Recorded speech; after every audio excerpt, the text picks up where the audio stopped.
Hi, my name's Phil. I like talking about politics, and in this video, and this will be my final thoughts on this, I think, I want to discuss why those Conservatives saying, oh, Sunak should have delayed the election until after summer are spectacularly wrong. So why are they saying Sunak should have delayed? No, not because in hindsight the Tories got hammered. They were looking at the economic data coming out yesterday, which showed that the economy grew by an above expected 0.4% in May, as opposed to the zero growth that was April's figure, which was, the latest figures we had during the election. So they're basically saying if Sunak had waited, we'd have had this better news and maybe even interest rate cuts to help come the autumn, but they are magnificently wrong. Let me go down all the ways in which they just don't get it. First of all, that dreadful figure for April was not known until the election was called. At the point the election was called, Sunak already had the best economic news he could have expected. There was growth and there was inflation at target. That was the best they could hope for. The April flatlined was not known at the time, and it was also not known that May would be better. I mean, the clue's in the fact that these May figures are being described as better than expected. So these boneheads are saying Sunak should have delayed based on figures that are better than they were expecting when the decision was taken. But it doesn't stop there. This actually highlights just how out of touch these people are. Economic figures, useful only in so much as do people feel the benefit. But there were other data published recently as well, which people feel more keenly. For example, the latest NHS waiting list figures were published yesterday. At the same time, oh, May grew 0.4%. Yeah, NHS waiting list, they were up as we're sort of moving into summer. Now, given that this election had the NHS as a top priority for voters, allowing NHS waiting lists to carry on going up would not have put them in a better place for a later election. And those waiting lists would absolutely definitely be going up in autumn. Then there's the latest on child poverty, where pressure is now on Labour to remove the 2-child cap rather sooner than later. It's been calculated that removing the cap would raise 250,000 kids out of poverty immediately for a cost of like £1.3 billion. But although that pressure would hold no sway over the Conservatives, it would still be a metric that makes them that shows them as a failing government. Then there would be the collapse of prisons again at the end of this month. The Tories are whining about Labour releasing prisoners early, but they've been doing it for like 9-10 months now. In fact, the way they've managed it's even worse because they never took action in advance. They never really had a long run up at it. So what they would do is they'd wait for prisons to be literally full, then tell judges to stop sentencing people to prison, then release a load of prisoners, and because they're doing it in a rush, largely indiscriminately, risking some very unwise early releases, and then rinse and repeat. That's been their system. The cycle was set to continue, risking a really bad story coming out when it went badly wrong. And despite the Express today, oh, Labour are going to release violent prisoners, like Labour have said, no, we're not.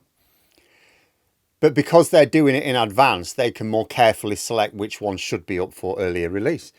Then there's the Rwanda Plan. I mean, the fact that they don't really pay any attention to this is insane. There were 2 possible outcomes this summer if the Tories had decided to hold on. The first is that legal challenges would have resulted in the Supreme Court saying, no, your plan still isn't legal. Why would you think it is? And no planes take off. And the entire scheme falls on its arse. And the entire far right of the Tory party turned to Sunak and said, we told you so. Now step aside while we put a professional lunatic in charge. Not immediately clear that this would help the Tories. Second possibility is that they did send a flight off with a small number of asylum seekers who could fit through the loopholes in the law, because we knew that that was their plan. Target asylum seekers where, there'd be the weakest legal case against deporting them. And then what?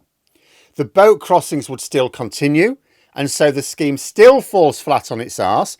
It's just that people would see this in August instead of July. But either way, come autumn, the Rwanda Plan would have definitively failed. It would either have failed to get any planes off, or it would have failed to get many planes off and still coincide with channel crossings. The water bills going up, that was still going to happen. And people would still have seen that as evidence of government failure to keep water companies in line. At least Labour have now said, right, well, this has happened, but this is what we're going to do to stop it happening in the future. Energy bills, they're still going up this autumn. That would be happening during the election. Travel chaos will be a thing this autumn for a lot of people as the new Schengen entry system starts to come online. No guarantee that the economic news would have been significantly better by autumn. If they're relying on better than expected, well, not every month's going to be better than expected. And if you've got a month better than expected, the next month could be worse than expected.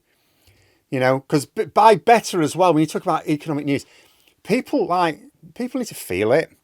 The only people who are saying the Tories should have held out longer are those who just look at and they selectively look at GDP. Oh, GDP grew in May. Yeah, we should have held on. Yeah, but it didn't in April, and it might not in June. And also interest rates as the only metrics. It's like they don't even think about the state of the NHS or the cost of living. But that is what is mostly on the minds of the public. You know, people don't look at graphs, more's the pity. They look at the state of their own life as they see it.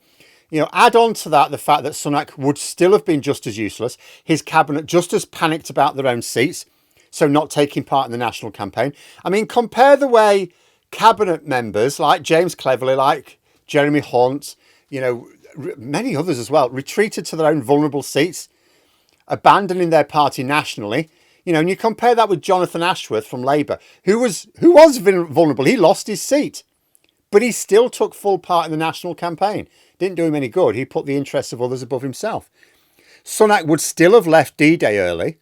Remember, it wasn't, you know, you think, oh, well, he wouldn't have had to come back to do that interview. He didn't have to come back to do that interview. He could have done that at any time. It wasn't even broadcast till 6 days later. ITV didn't insist on that time. We are told that Sunak's decision, it was intended to get the Brexiteers on side. It was intended to try and claw back some Reform UK voters by snubbing France. Spectacular misstep. But the point is, it's something he was going to do anyway, whether the election campaign was on or not. It's something that would have further damaged his reputation because it was an incredibly stupid idea. Now, if you were to ask me, is there anything that would have, you know, spoken in favour of an autumn election? I would say there's one thing, and that is that Nigel Farage would probably be in America in another doomed attempt to earn some recognition supporting the Orange Ones campaign. Farage inevitably boosted the Reform vote nationally, not just his own seat, and that would have made the difference in several seats. But people do overstate in just how many seats. It's not like the Tories lost a ridiculous number of seats by that tiny Reform margin, right? And then you add on the fact that, you know, the D-Day gaffe, the fact that the Rwanda Plan would definitely have collapsed by autumn. You might even argue that Reform could have compensated for the absence of Farage anyway. You know, the Rwanda Plan failure would have been a huge recruiting banner for Reform UK. And Farage limited the appeal of his party anyway because of his support for Putin's position in that interview. So you look at everything together, you consider what's important to voters, and there's no way you can say the Conservatives would have been better waiting until autumn. On the balance of probability, things would have been even worse for them. You know, I was looking at, you know, the silver lining of waiting for an autumn election being, well, at least the Lib Dems have an excellent chance of finishing second. You know, even with an entire ocean between the campaign and Farage, the Tories would have looked in a much worse position this autumn, especially as the second the Rwanda Plan was seen to fail, which it would have done by August at the latest, it would have destabilised the Tory party further. So I just think those thinking the election was called too early are delusional. They're the same people who think getting rid of Johnson was a bad idea when we knew at the time, and definitely know now, that he was going to be suspended from the House of Commons, face a recall, and then lose his by-election. Their mistake regarding Johnson was allowing Liz Truss to take over afterwards, because that put the final nail in their coffin. Something many of the same people thought was a great move. You know, they should have installed Sunak right away, told him to look like he was fixing things, not appoint obvious rogues to the cabinet, then call the election for May 2023. That was their best shot.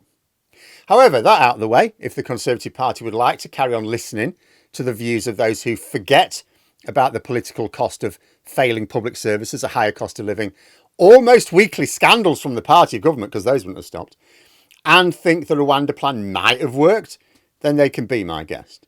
Maybe they could do us an extra favour and prepare the Spanish team for this Sunday's final as well. Only Spain wouldn't be stupid enough to listen to them. But there we are. Those are my thoughts. If you enjoyed the video, please subscribe for further content and click the like button. You can also sign up for memberships if you'd like to support the channel further.